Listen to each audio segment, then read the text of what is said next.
The hedgeless swordsman here, it's June the 7th, 2023. I think it's been a fairly volatile day in the markets.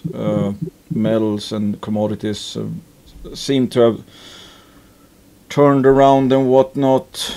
Crypto, well, you know, doing crypto stuff. Anyway,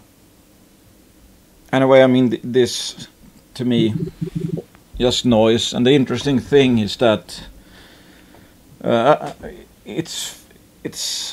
it has felt a bit different in the junior sector, I would say, over the last at least week, perhaps week and a half. I saw some days where it's like the metals are down, like today.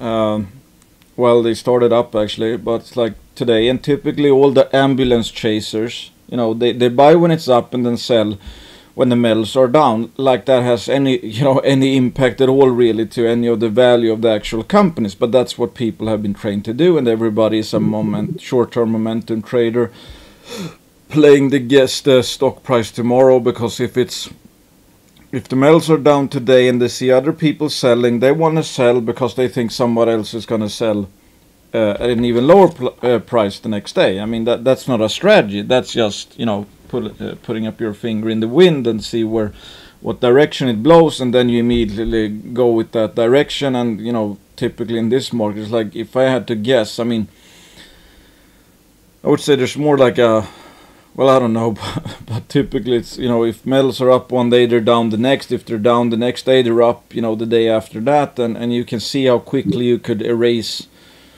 you know, capital long term by getting influenced by where the metals are trading. I mean, the juniors are absolutely dirt cheap. There's no way about it. It's like, I don't care where gold and silver is. It's, if you're invested in miners, they're just absurdly cheap.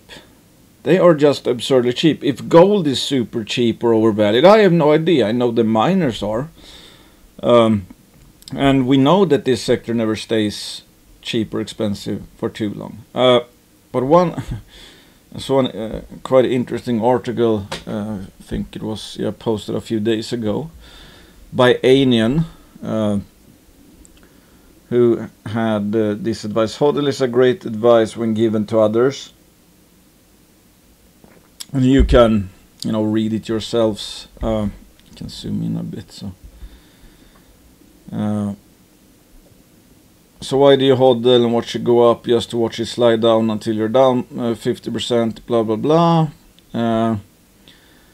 Every single time I've added to a position when the stock had confirmed a technical breakout, it slid right back under the breakout price within a few months. So how meaningful are these breakouts really in the sector? Sure, it can't perfectly time tops nor the bottoms unless you're extremely lucky, because this is not a skill that can be trained.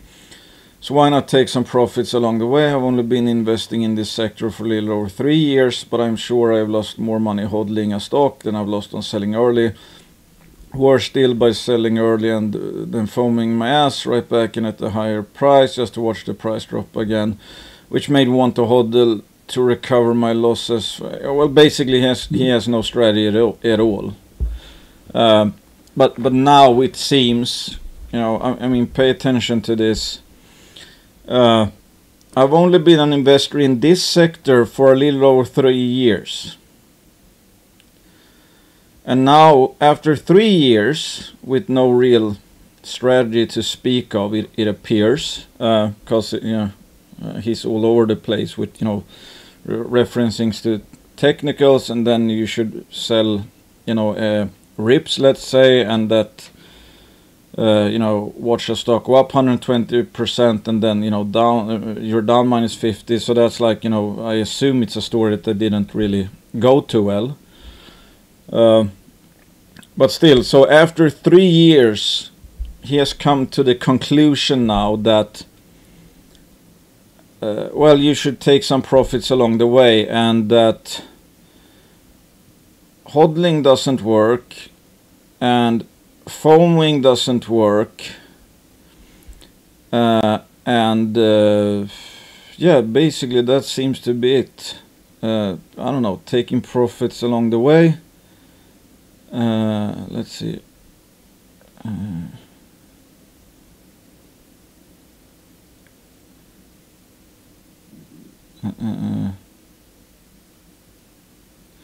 Well, yeah, but I'm sure I lost more money by holding a stock than I've lost on selling early, or still so. Okay, so basically he's come to the conclusion that FOMO and hodling are not investing strategies. I mean, one has to, I don't know, it's like, I mean, FOMO, when I get FOMO, that's typically, thankfully, when I find something super, super cheap. That's FOMO, not just that, I mean, I'm not too keen on buying a stock that just go up. I want to know what's left from a price to value standpoint.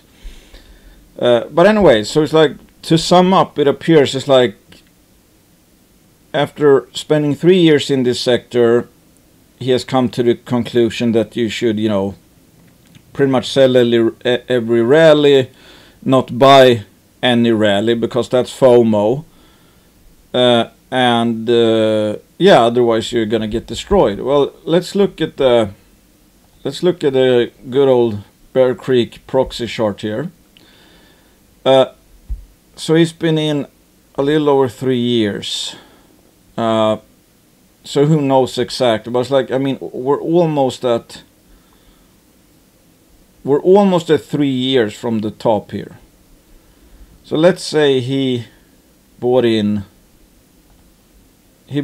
this sector here. Let's just assume so. It's like, you know, you're FOMOing when this went straight up here. So that's, I think, well, that's exactly 3 years. I don't know, but somewhere along around this time period, let's say, because this is 3 year on the spot almost. Well, this is pretty much 3 years. So it's like, this is his experience. He's been in this sector. He's obviously started buying when this sector was not cheap, but rather on average overvalued to possibly very overvalued. That's when he started out. So now after 3 years of this, you know, every single pop, especially in a trading sardine like this, was a false start.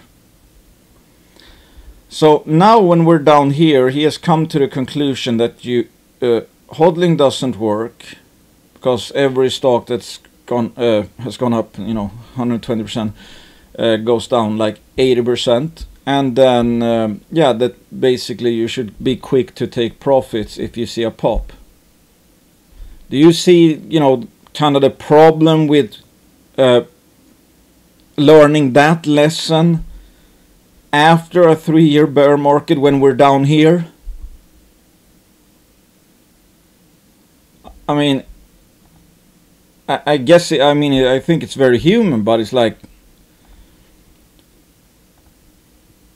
when we have a down cycle, sure, that makes you know, perfect sense. The problem is that this is what happens or can happen during the up cycles. They're way quicker than the, well, typically way quicker than the down cycles. Like, you know, quite a long zigzagging move down, and you could have sold every rally, but it's a problem. It's like, if you learn, if you come to the, you know, conclusion down here that you should not hodl any stocks, you should sell them quickly on any rally, and you should not buy in after a rally, let's say. I mean, if a stock is up, let's say 20-30%, you should sell that. And if a stock goes up 20-30%, I guess regardless if you think it's cheap or not, you should not buy that, because that's FOMO, I guess. You would have missed this entire move pretty much. Because, okay, assuming you do that, I mean, let's say, you know, down to the line, it's like, okay, you sell here, and you're obviously not going to buy higher because that would be FOMO, etc. So let's say you learn this lesson now, that you should sell every rally and not FOMO. So let's say you get 30% from this, and then you miss out on 424%. So that's, I mean, it's an interesting thing. It's like, and this is obviously recency bias, because he has only, like many people, have only experienced the downtrend. So they think that this is always how this sector works. Only disappointments. Every rally is to be sold. It's just the, you know, the problem is that you learn that, quote, learn that at the worst possible time. When you're down here, you should be thinking how you can take advantage of this, not how you should have done over the last 3 years. That's worthless. We're not well, not worthless, but it's worthless now. We're not investing backwards. But I just find it so ironic, and again, it's like almost nobody can make money in this sector. It's like, I mean, this is, I guess, a pretty good example. It's like now he's come to the realization. It's like, yeah, I shouldn't, you know, never FOMO, and, you know, pretty much sell every rally. That's pretty much what will ensure that you also miss when this sector actually rallies, because when it rallies, it can rally super hard in just a few months.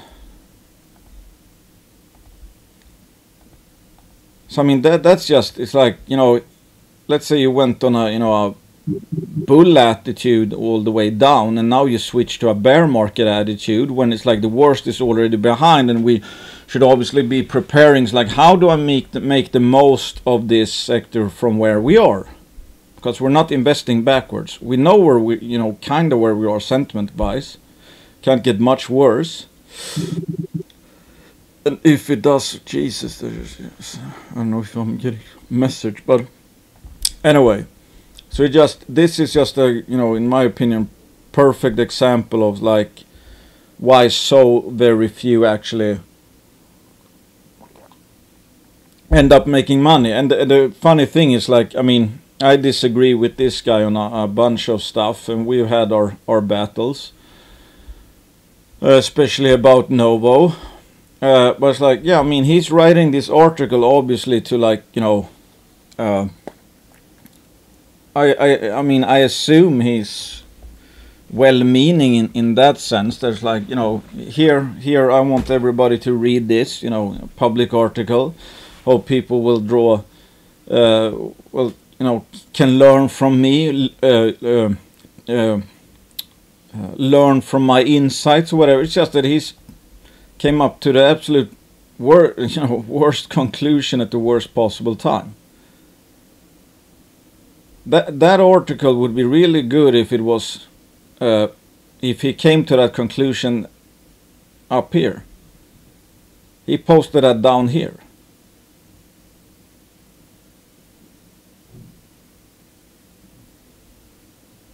You know, do you get the irony? But again, very human. It's like, you know, he looks at the recent past, and all of his experience in this sector is that almost every rally is a false rally. So now he's gonna assume that that's how this sector always works. And that's how you make sure you are not really even along for the big revaluation, which, you know, basically saves the day and only happens, I don't know, you know, 80% of the time this sector sucks, 20% it's good. So a lot of the time that actually is pretty, you know, good advice, or that's what, you know, typically tends to happen, especially if it's, you know, I mean, a stock, his example, a stock that's gone up 120% and then down 50, you're minus 50%. And that's obviously quite a big fall. It's like, I assume something has happened with that store in that case. So it's like, I mean, when I say, you know, hodling and talk about that on Twitter, it's like, I don't mean hodl any crap, you know, whatever crap, and you're gonna get rich. I know a lot of people take that route. No, I think you can, like I've written about before, I think you could have a, you know, create a very foolproof portfolio. It's like if you just pick juniors where it's like their targets or projects are as good as ever, and they have third-party validation from, you know, let's say the Lundins or Rosbeiri or B2 Gold or I don't know, Alamos Gold, Newmont, Newcrest, Barrick. Especially if that's, you know, a fresh third-party validation, or, you know, it's a superb management team or a very cheap assets. I mean, those are, you know, more hodl worthy. Just assuming there's like any single stock you can just hodl it and it's going to work out great. No, that's simply not the case. So if you assume that, of course you're going to get, you know, kind of smoked. And obviously it's a high risk, high reward business from the start. So there's going to be a few potentially big winners that are supposed to pay for a lot of losers. And during this period, even if they're kind of a winner, they're probably not going to do too well. There are a few exceptions, of course, but like, you cannot take this sector too seriously. But at the same time, there's a bunch of juniors that they might be creating value and the projects, you know, kind of might be intact, but they just dilute way more than their value creation. And if that happens in a sentiment downtrend, where you know, basically more and more dilution because the share price keeps going down because sentiment is getting worse and worse. I mean, of course that's a big problem, but it's like, that's why I don't use any rules really at all. And I just stick to the most simple rule. Is it cheap? Is it expensive? Or, you know, find the cheapest things there are out there. Because there's a bunch of, like, I mean, this is kind of a, you know, again, like a rule book, like, you know, sell every rally and yada, yada, yada. And from in one aspect, it absolutely makes sense from the standpoint that if you loved a company at price X and you thought, hey, I want 5% in this, and then it goes up, let's say with no news, all of a sudden it's more highly valued, there's a bit less upside, a bit more downside risk. Of course, I mean, it makes sense to, you know, sell some in that case, but at least then you know what you're doing, not just a rule of thumb. It's like, I mean, imagine a junior comes out with, like, you know, some great news, like the value of the stock increases, the value of the company increases by 100%, it goes up 30%. And all of a sudden you know sell a bunch of shares because, hey, you know, I don't want to FOMO, and I learned my lesson from this period that you should take profits. But I mean, if the case actually, you know, get 100%, you know, cheaper, let's say, and it's only up 30% in price, I mean, you should have more than you had before the news came out, from a price to, you know, a value investing perspective. Anyway. Magna Mining announces high-grade intercepts near surface in the footwall zone. I mean, this is why I love this sector. It's just incredible. It's like the market has some kind of, you know, almost amnesia by the looks of it. Because yesterday, Magna Mining's enterprise value, I think, was around 60 million Canadian. Or let's say 62. That's within the lower range of what Mitsui guesstimated that, you know, their implied value for the Shakespeare deposit alone. And this is not even from the Shakespeare deposit. This is from the Green Hill project, which is the flagship asset. So it's like, if their secondary project, if you could buy two projects for the price of, you know, indicative lower value bound range for the secondary project. I mean, do you need to be a rocket scientist to know that's cheap? No. I mean, if nickel and PGMs in Canada is ever going to be worth anything, you know, by definition, Magna Mining is cheap. Because it's the most advanced junior out there. It has two semi-permitted projects. I mean, it's just crazy. And then these really good results, I mean, 5% nickel, 2% copper, 12.4 grams per ton, you know, PGMs.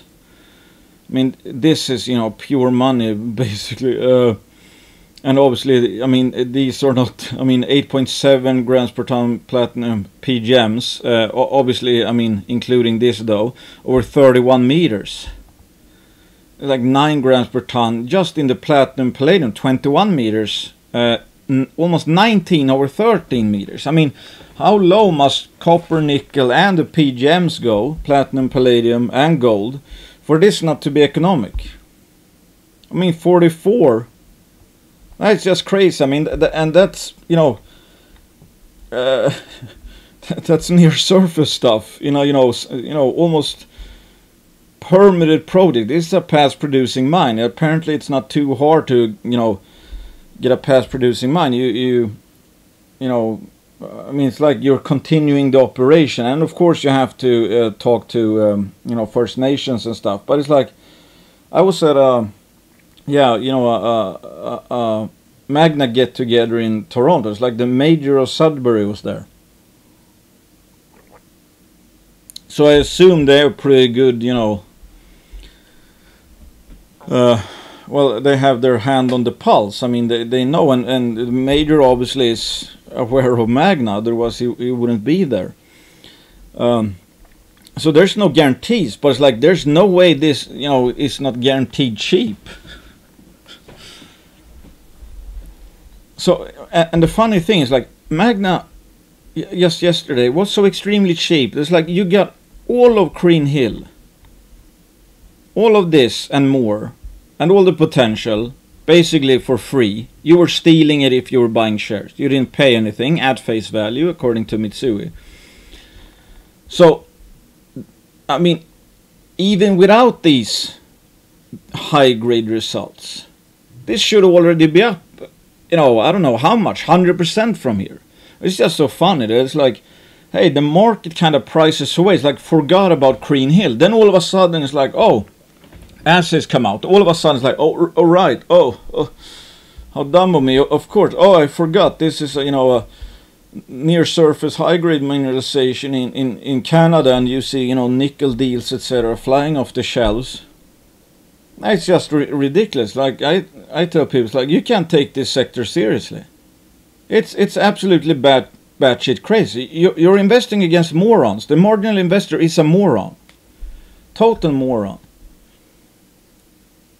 I mean, if you know, what's the worst case scenario? It's like, okay, you paid 60 million in enterprise value for like 2 mines. Like, what if? I mean, that was pricing in that that this has no value at all.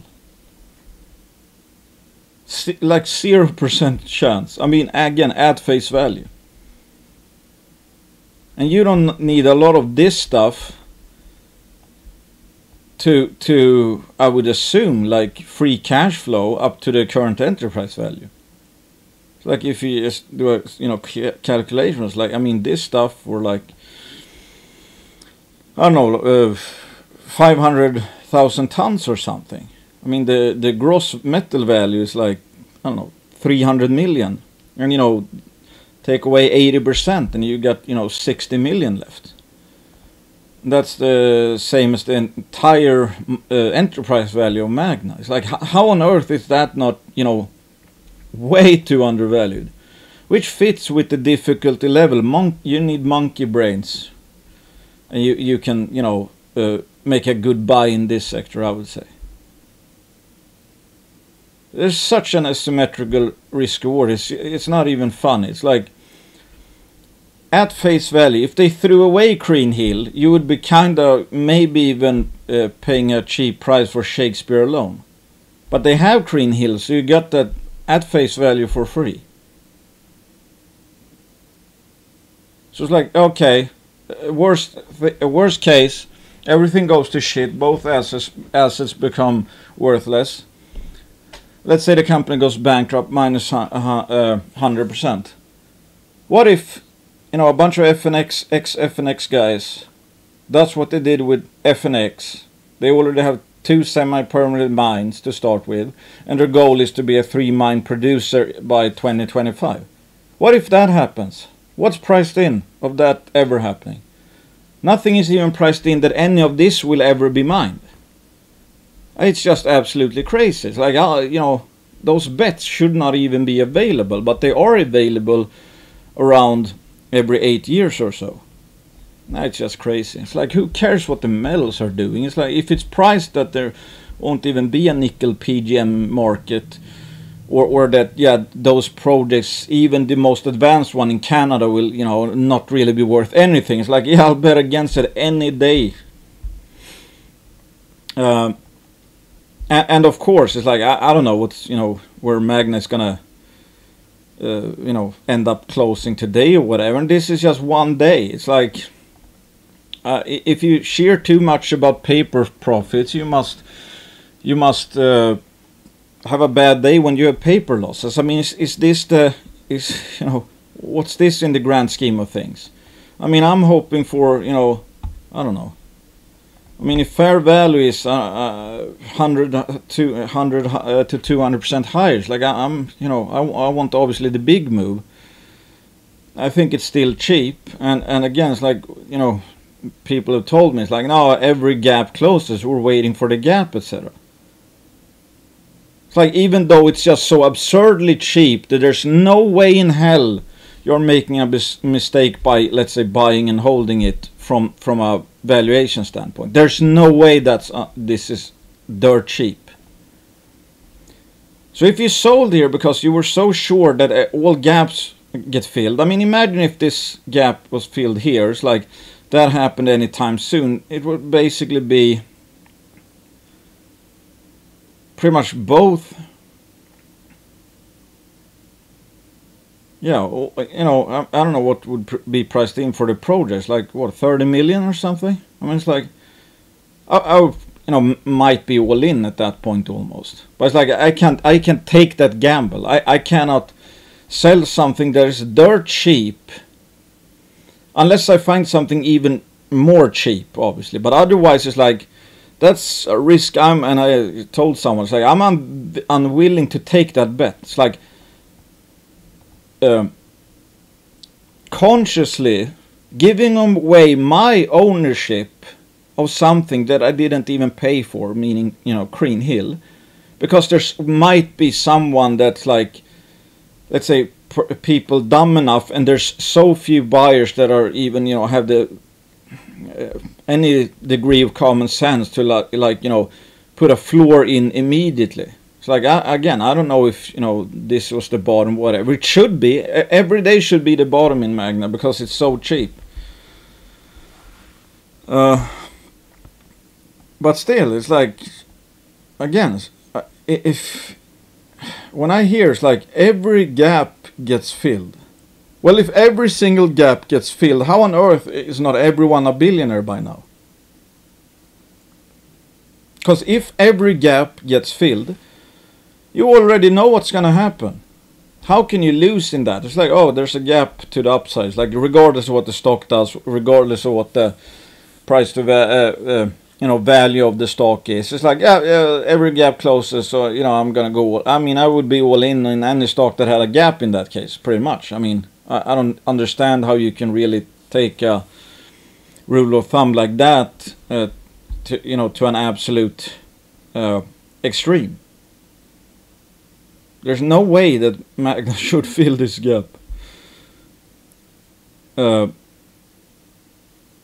mean, again, it should already, in my opinion, be way higher. But anyway, that's what makes a market. It's like, I wouldn't take that risk. People would take that risk. I wouldn't come to the conclusion that, hey, you shouldn't hodl anything, you shouldn't, you know, FOMO in anything, and you know, basically every rally is a sell. I wouldn't come to that conclusion from here, because I know that's the only way I got this whole movement was because I hodled all the way up. Of course, I hodled all the way down as well, but at least they take each other out in that case. And if you have some form of, you know, well, if you pick a few winners along the way, etc. I mean, imagine what a imagine what a fundamental winner could be trading at when we go from here to here, and they have increased the value by 200-300%. Again, that's what makes a market. And of course, everybody, it's like, you don't see people typically. There's a lot of people who tell you how investing should be done, how you should invest, or what you should buy or sell. I mean, that's basically what, you know, I'm talking about investing all the time. It's like, I at least think my strategies make sense because they're, you know, they're coherent. And the only strategy that is, you know, buy cheap and, you know, sell when you find something cheaper or it's not cheap anymore. That's the only real strategy. I mean, you can add, you know, more stuff to it, of course, and some stuff is, again, cheaper than others, and some are more, you know, high risk, high reward cheap, but some are more like cheap with probable upside, etc. I mean, that's the thing with like Magna. Magna didn't need to hit this for there to be probable upside, because even without these holes, it was just ridiculously undervalued. So you didn't even need really any more technical success at face value, because it should already be, you know, you have, let's say, 100-200% probable upside to fair value given everything we know today without these holes. But the market is going to do what the market is going to do. It's like this just reminded people, like, oh, right, I mean, Green Hill is there. I mean, oh, I forgot about how good it is. And it's like, I mean, it's just crazy that it's like, this was so absurdly cheap here, and now they're even more advanced. Sure, there's a bit more dilution, but still, they have a lot more cash now than they had here. This should never, I mean, in my opinion, it should have opened up here already when it opened up here. I mean, it shouldn't take this long for the market to figure out. It's like, this is probably cheap. Anyway, that's the market for you. And of course, it's like, again, since anything can go down 100%. I mean, if you have fixed, let's say, position that, no, I think this is the fair value for Magna, and the price goes lower. Either you're right, and one day, for mysterious reason, fair value will be reflected in the stock. It's like when Buffett is asked about fair value, he's just, no, basically, you know, you can't really explain it. It's just that sooner or later fair value will be revealed, let's say. So if fair value is fixed, or who knows, goes up, given that they, you know, drilled more, either you're going to be wrong and it's going to go down 100%, or if you're right and the market is wrong, you're just going to simply make more money. So I mean, if you're wrong, it costs, I mean, the maximum you can lose is the same, but what you know might end up returning is just is just going higher. So, and when we're down here, when everything is monkey brains levels of cheapness, it's like, I don't know how few stores I need to actually be big technical successes, and if I hold them to the next sentiment high. I personally think there's like a few positions, or well, maybe a couple positions, like 2 positions. If I did nothing in my portfolio at all, I think, you know, given how big the sentiment delta is here from here, and given that the, you know, what the blue sky potential is for some of these juniors over the, you know, next couple of years, I think 2 positions alone could basically be worth more than my entire portfolio. Assuming, again, if I didn't sell any on the way, kept it to whatever, we're at least here, you know, from a sentiment perspective, we're at least at 2016, 2020 levels. So you don't even need, from this level here, I mean, the same success story. If you bought it here and blue sky is up here, whatever, that's, I mean, let's say, oh, you know, blue sky happens, you'll gain 242%. If the same story reaches blue sky and you bought it here, 931. And again, it's always 100% downside anyway. So your required accuracy from these levels is lower, because the potential return is so exponentially higher than when these juniors were priced up at these levels. That's when it's very hard, because then it's very hard to find something that's actually not overvalued already. But if you find something that's dirt cheap and the case is intact, etc., I mean, it's just more, you know, upside. The past this is totally irrelevant. The only thing that matters is what the future holds. And that's why it doesn't really make much sense from that perspective, that when you're at pretty much by definition at the ending stages of a bear, I mean, this might actually have been end of the bear in juniors late last year. I think so, given how I see some of them trading nowadays. It appears, and this is not 100% sure, and there might be market correction, so we might tag the lower, go lower. I don't know, but it seems that we're simply running out of people who are, in my opinion, dumb enough to sell juniors at levels like this. When they're out, imagine that any stock you owned that you think is super cheap and everybody else that holds it agrees with you, then, and by definition then is like unwilling to sell at a lower price, give away ownership of that stock, regardless of what the price of metals do today, tomorrow, next week, next month, or even next 6 months or whatever. By definition, it would be impossible for stock to go down because nobody would be willing to sell stock at a lower price. So that's why it's like, I mean, the flow of funds, weak hands, sentiment, there's so much stuff other than price and value in the short term. And again, it just feels a bit like that, because I saw some juniors, I think it was like last Friday or something, or whatever, that, you know, metals were down and many juniors were still up quite a bit. I mean, if I had to guess, I would think that ambulance chasers would have sold, but apparently there was not enough ambulance chasers to swamp the buyers. That's just interesting to me. Irving Resources, they released high grade, was this yesterday actually,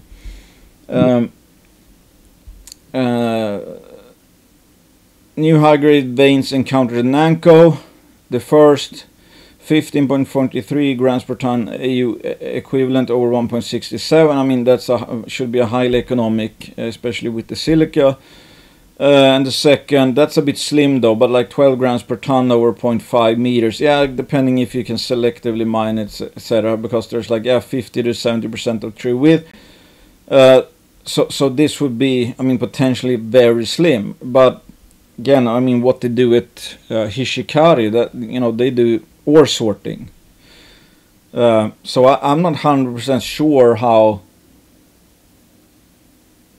punishing dilution is at systems like this, assuming that they can, you know, see where the, like at Hishikari, where there's a contrast between what's ore and what is not, because at Hishikari they just sort away everything else. Sure, they mine whatever, but they don't chip or process the actual dilution itself. Well, I mean, some parts of it, of course.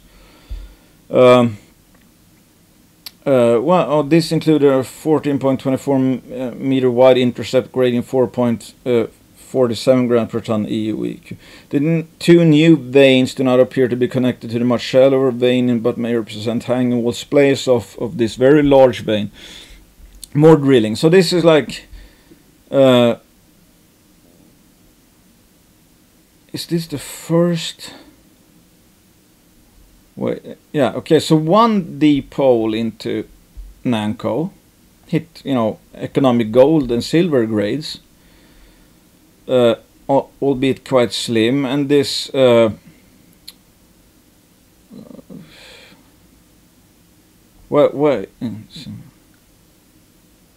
okay, I think this was actually from, you know, what the hole they were referencing from 2020 in that case. I'm not sure. I haven't dug into this enough yet. Oh, and they also, of course, tested a deep tested Hompai. This one I had high hopes for, that they, you know, potentially immediately could show that this is, I don't know, you know, Fruta del Norte type stuff.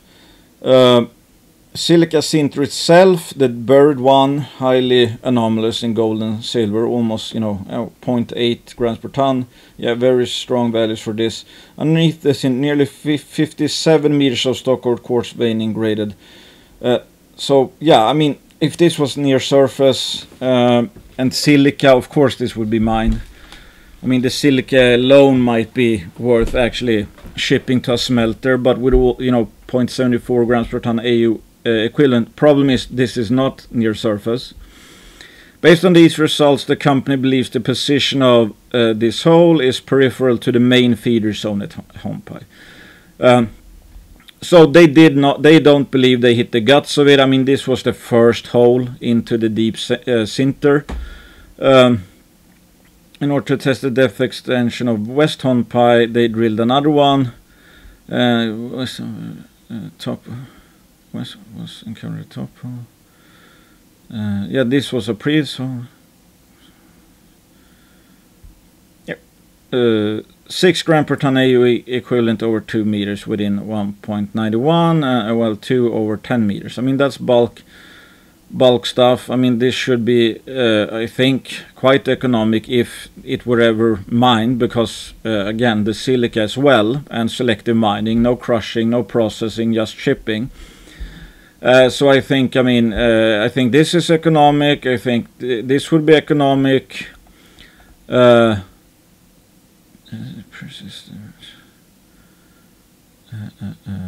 Yeah, and this that appears to hit the peripheral high parts of the buried system. At this depth, I don't think you're gonna bulk sample this.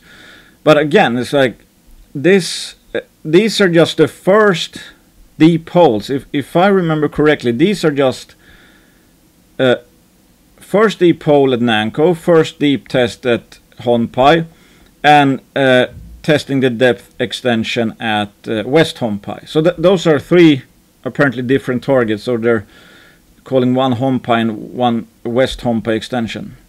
They've also completed a series of 9 diamond drill holes. 9, I thought I read 13 somewhere. Anyway, in mid-May, Irving commenced diamond drilling at the Cartier historic mine site. 2 holes are planned for completion here over the coming few weeks. Both holes are designed to test deep-rooted vertical resistive futures. So that's what one target. Again, just the first hole already got economic grades. Nanko, deep Nanko. I think it was the to test a deep-rooted. Yeah, right. First deep hole here. Deep tested Honpai. Deep at West Honpai. And they've drilled 9 holes at Omusinter. We're waiting for assays. Hokuri drilling resumed. So that's 1, 2, 3, 4, 5 targets. And they've reported 3 holes from their 5 targets. Oh, and this, okay, I didn't even see the schematic. So they believe they kind of cut the peripheral and assume that Honpai in that case, that's like if this is the actual feeder zone, so it's branching out here. And obviously you have the sinter here, and these systems tend to be barren on top. Barren, you know, in the sinter, because that's when this was laid down, and this was a sinter, this was the paleo surface back in the day, and typically all of the gold and silver will have already been deposited before that. So I assume they're gonna drill something like this, but this again was, you know, first real test, and now they can, you know, see that okay, we think it goes something like this. So again, it's like semi-blind. These holes are semi-blind, 3 holes semi-blind, and they have 5 targets within Omu, the Omu project alone. And these were only 3 holes, 1 at 3 targets. It's like, look at the chat. Crap results, nothing economic here. I mean, that's just straight up bullshit. Disaster results, well, that's the same guy. This company hasn't found anything. Good work getting your spot to your chances. And then it's like, you know, I just... who's the guy? I don't know. And here obviously just, you know, a prick. Because you don't see these people in the, you know, they don't post that much in, you know, Snowline and Eloro and any of the other ones that have actually done quite well in even in a bear market, or Newfound Gold, or you know, Nevada King, or Cartier Resources, etc. Anyway, disaster results. I mean, it's just. I'm assuming he's just, I mean, bashing here to obviously get in, let's say, cheaper. And here we get some name calling. price tagging on real numbers, and the higher trend just continues. How long? Notice that nobody actually, I mean the bashers here, I mean I've come across this piece of work a few times. Notice that nobody's even referencing anything. They're throwing out like one-liners and talking about hype and whatever. It's like, what kind of hype is priced in? I mean, I'm not even sure if the price, well, I guess it dipped a bit yesterday and all of a sudden back to even. First of all, well, so, like apparently almost not turning out to be the wonder. I thought Magna results would be. I got out at 90 cents, still plenty of time. Obviously, he's talking his book as much as anyone else. No, I sold at 90, still plenty of time. Meaning, please don't go down, or please go down and don't go up.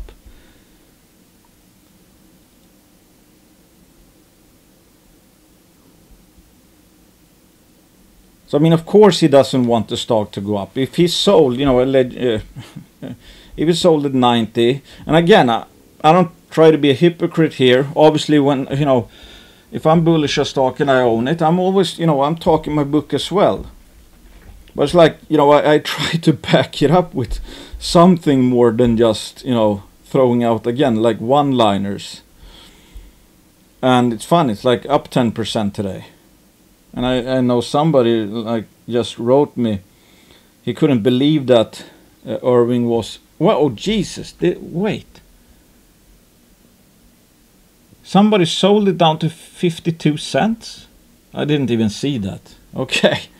Well, yeah, he doesn't look too smart now, obviously. But I mean, these people probably got some poor, schmuck to sell because they, he got convinced that the sky was falling.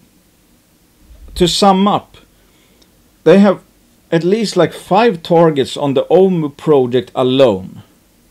This news release only had 3 holes, semi-blind deep drilling, 1 hole in one in one target each among 3 of the 5 targets.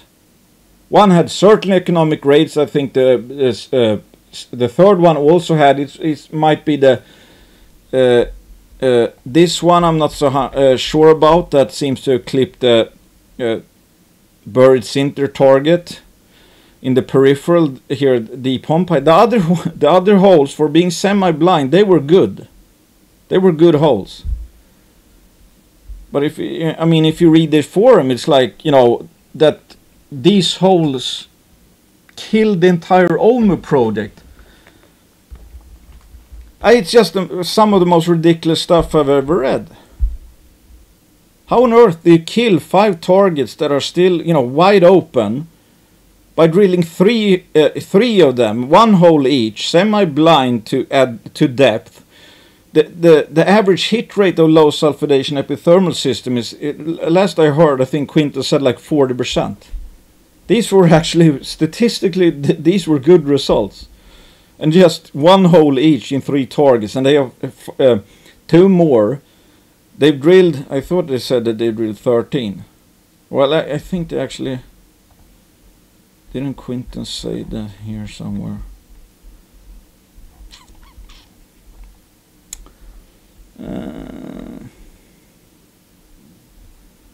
Yeah, we are now on our 13th hole of 2023. Okay.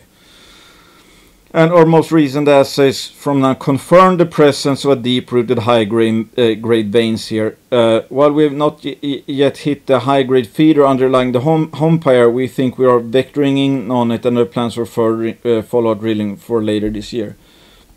So it's like all systems go. I think they have around, I don't know, maybe 10 million in cash right now. So they're gonna drill up to 5 targets for the rest of the year at Omu, and hopefully Yamagano will see drilling later in the fall. But again, if you actually read most of the comments, I don't know if they even read the news release or they did, but want to get in cheaper or whatever, because it's like, hey, you know, have your, you know, have an opinion, sure, but it's like, please try to back it up in some way. It's like disaster results. Based on what? He just said it. It's like, trust me, bro. Hasn't found anything. What are you talking about? And that's, we haven't even come to Yamagano yet. It's just, I mean, this sector is absolutely absurd. And of course, these guys, they're quick to jump on Quinton and Bob Moriarty and me a lot of times. But like, these are the biggest asshole, you know, this is, you know, high-grade asshole stuff. Because they, of course, are not doing anything wrong. Hey, I'm just throwing out my opinion out there with, you know, without backing it up with anything. I'm not even mentioning anything in the news release. These were just disaster results. No explanation why they were. It's just mind-blowing. I mean, these are the people that judge other people and call other people pumpers, etc. If I'm a pumper, this guy for sure is a basher, or he's absolutely clueless. And again, somebody sold this down to 50 cents. Thinking, believing that these guys, you know, that these 3 holes, 3 semi-blind holes, first tests of the deeper, let's say, extensions and the deep bird intrusion, that they proved that they in some way, shape or form killed the whole OMU project, especially when the drill assays, the drill results were actually quite good for you know, first hole into each one of those 3 out of 5 targets. It's just, yeah, but that's the market for it. It's like, you know, we're all book talkers. It's like, I don't even know how you can, like, I don't know how. I mean, you can't even have read the news release or not wanted to read the news release. And who knows? Like, there's no guarantee that Irving will be a big success, but I'm damn sure that selling this for even a moment down to 50 cents in belief that this latest news release was, very bad, disaster results, then you get fooled. It's just crazy. Anyway, Cartier Silver outlines 800 by 500 meter epithermal silver polymetallic target on Gonalbert property, Potosi Department, South Bolivia. Yeah, basically it looks like Cartier Silver might have, you know, a mini type Eskay situation. Of course, Gonalbert is very close to Eskay. This is Gonalbert, here is Eskay. And you have the Citic Ignis complex. You get veins mapped, and there's been small scale mining here. It's kind of like at Eskay where there's tin mining and stuff in the periphery. So maybe this is another polymetallic bulk type target. And of course, in my opinion, I mean, if Cartier Silver also proves up, even if it could be considered, you know, a mini version of Eskay or whatever, I mean, that should make Eskay even more attractive, because if somebody would acquire Eskay, for example,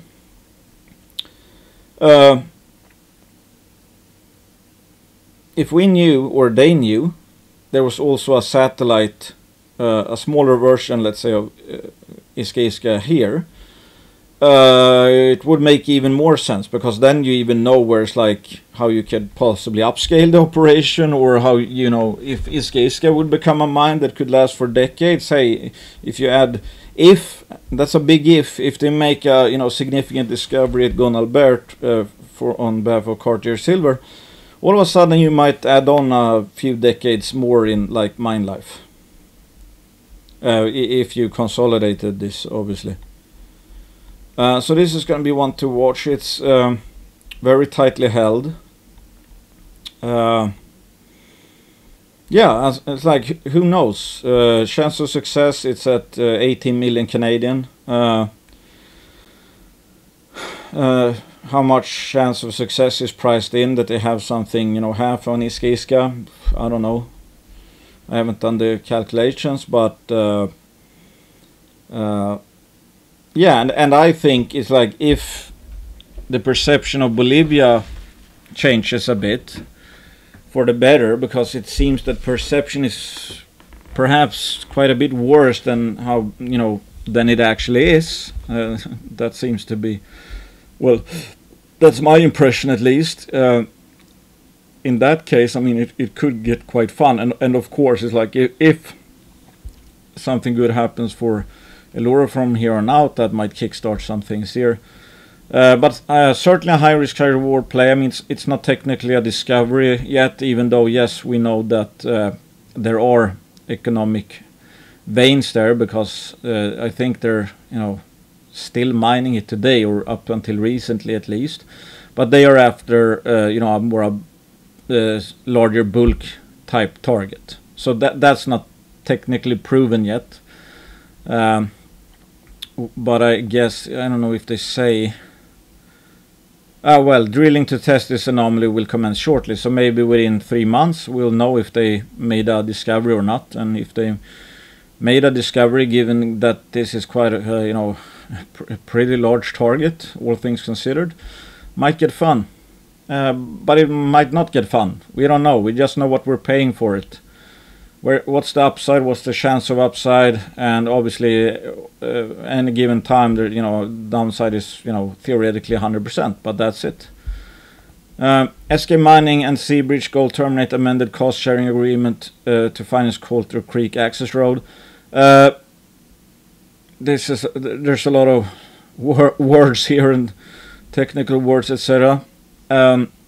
If I understand, I mean, given that Eskay Mining is trying to start to actually drill test their new geophysical targets on a, you know, shoestring budget, meaning that's like, okay, we're gonna start, if this model works, if it is, to quote the company, kind of a silver bullet, they might make, you know, they might make a discovery or more if they test more targets. But it's like, in best case scenario, they actually do make a discovery.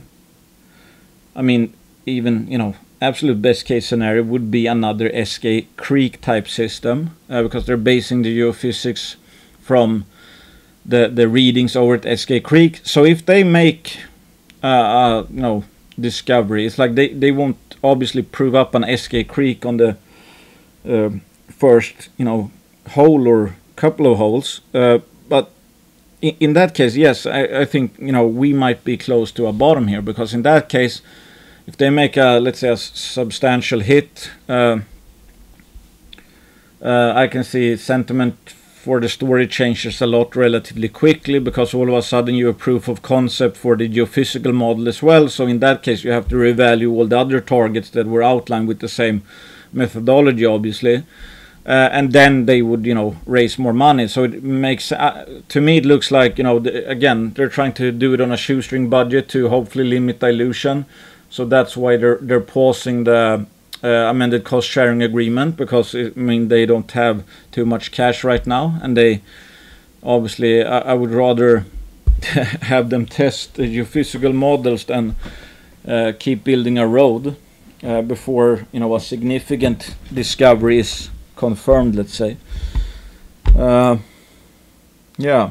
Other than that, Dolly Varden Silver, 45,000 meter drill program underway. I mean, this is one of the, you know, beta alpha plays. I mean, we already know they have considerable resources, high grade in British Columbia, gold and silver, and there's certainly plenty of upside left.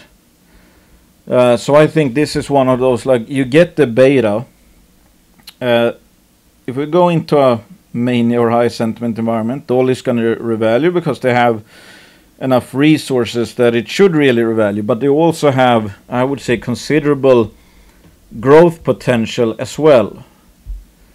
So I mean, if things go really well, we go into a primarily a, silver bull, etc. Well, there are not too many silver juniors in Canada with the resources that they have in British Columbia, and with a major in the form of Hecla involved.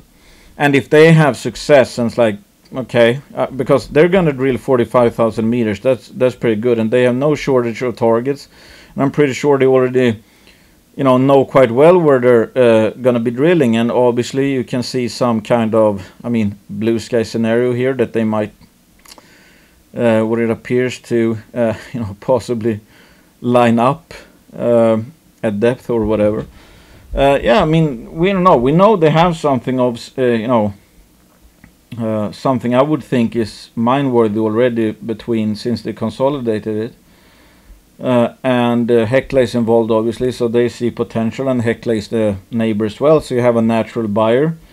And then it's like, if they show that, hey, what you see here is like, if they confirm, this is just a matter of time and drilling, and this will maybe look a lot bigger in the next 5-10 years. Then you have that sweetener for an acquirer that they know. It's like, yeah, okay, they have this banked, but it's pretty obvious that it's like this might grow for like, I don't know, 30-50% more or something. So that might be a, I don't know, 10 plus years more of mine life, depending on what throughput, obviously.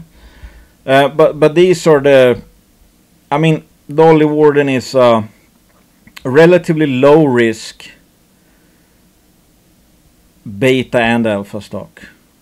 This is not going to become worthless. I can't even come up with scenario where all high grade gold and silver in British Columbia of all places would be worthless. It could certainly go up, just based on what they already have, and I think there's a good potential for added value creation, that the intrinsic value of Dolly Varden is going to be going up after these 45,000 meters of drilling. And just looking at, I'm just having a bit of fun, just looking at some theory crafting, some probabilities and stuff like that. That's what really, I think this, again, it's like when we're down here, I don't have problem with confirmation bias. It's like if people write, gold is going to 10,000, even though it's like, yeah, we're mostly in miners. It's like, I have no problem with bullish confirmation bias when we're this low. Up here, you shouldn't really be following, the perma bulls, perhaps, especially not up here. Down here, no problem with that. The trick is obviously that when everybody sells in panic and see no reason, or learns the lesson that you shouldn't hodl, you shouldn't chase, whatever, that's when you actually should be greedy and be prepared to hodl. Because again, when this sector really gets going, things can happen really, really fast. Just this rally was like 4 months. This was, I think, 8 months. So things can change really quickly when we go to extremes. Either extreme down quick or up quick. Down relatively quick, up very quick, down very quick, up very quick. And so whatever, in my opinion, whatever it takes to be rationally bullish. So I just again, since I like the odds aspects, like again, from days of playing poker, I just look, okay, what's priced in, what might a chance of success be? It's like, okay, Goliath Resources, if they have at least a 35% chance of proving out something worth 500 million, then it should be worth 175 million today. So that kind of stuff, and that's relatively, 35% is pretty good. A pre-discovery might have, I don't know how low. I think, take Fathom Nickel is like pricing in 2% chance. So, well, this is pre-financing though, but like, let's say 3% chance of, their, I don't even remember the project name, but it's like 3% chance of them having a, 1 billion nickel target. I don't know, is that fair enough? Maybe, but it's like, okay, if they end up having a significant nickel discovery that could be worth, you know, up to 1 billion. I mean, if that works, you're obviously going to be paid quite handsomely for it. And, you know, consider the downside and just, you know, had fun of, you know, downside adjusted fair value, whatever. And it's like the gambler portfolio, and this is May 21st, so this is like what, 2 weeks from this, from that point it's up 18% in 2 weeks. I mean, that's obviously monstrous in itself. But again, I wouldn't say that most of these companies haven't really had, well, I think Condor, I think this was before they got the okay to drill, so that's materially positive news, obviously. Otherwise, I'm not sure if any of these stocks have had any news. And you can still see it's like Headwater, you know, already no dirt cheap. That's down 15% because somebody thought that, hey, you know, what's a good idea? To sell my ownership of Headwater for, I don't know, 17 million Canadian or something. And some other stocks, again, like Fathom Nickel up 47, Goliath up 31. Condor doesn't count because that has actually put out good news. Rackland Metals up 35. Ofer up 76. Maverick down 32. Eskay up 24. Cartier up 15. It's like nothing of this really makes sense, except for I wouldn't obviously list them if I didn't think they were already, you know, cheap on a risk-adjusted basis, meaning that I think they should be higher already. But yeah, you can have anything from like minus 32 to like up 76, and there's not really been a big change in fundamentals. Like, that's how crazy this sector is. I mean, you cannot take this sector seriously. And of course, I mean, with no news having changed, I mean, the ones that are like, you know, high risk, high reward, they haven't even, most of them haven't even begun drilling yet. I mean, this is what can happen without news. If they actually make significant discoveries, given that all of them are, in my opinion, you know, absurdly cheap in light of the potential, you can just imagine where it's like, hey, if in 1 year, in one drill season, let's say four of these prove that they have kind of a significant discovery just this coming field season. It's like, yeah, they might be up, you know, a few 100% or something. And maybe that's without much help from sentiment. But if we go into a high sentiment environment, and some of these make significant discoveries, some might make okay discoveries, some might get, you know, killed and be down minus 50% still. It's like, yeah, I mean, we're talking big moves. It's like, who cares if, you know, a stock is up, we're down 10% right now. I mean, it's probably cheap, so a 10% dip might add 30% of added expected returns in the future. So, I mean, if something is super cheap and goes cheaper, that's material, a materially better opportunity. If it goes up 10%, so it went from super cheap to like, yeah, pretty super cheap, it's not a big deal. I mean, we're not even close to overvaluation in any of these, I would say. It's like I tell people, you don't need to watch your portfolio. If you think you own a stock that's like, until further notice, until further news, it's still, you know, 200% undervalued or whatever, why would you look at the portfolio, need to look at the portfolio every 15 minutes? Do you think it's going to go up 200% in 15 minutes? No. Anyway, thanks for listening. Assume I'm biased. Assume I own all the shares of all companies I mentioned. Eskay, Cartier, Magna, Dolly Varden, and some of these are banner sponsors. So assume, again, consider me twice biased, so do your own due diligence. I don't share your profits or your losses. I'm not going to be able to hold anyone's hand at all times or anything like that. So take responsibility, do what makes sense to you. I'm just saying what I think and yeah, how I think about things. And you certainly don't need to own any shares that I own. Come up to your own conclusion, find your own conviction, etc. Not investing advice. Yeah, juniors are very risky and all of that. Well, thanks for listening. Bye.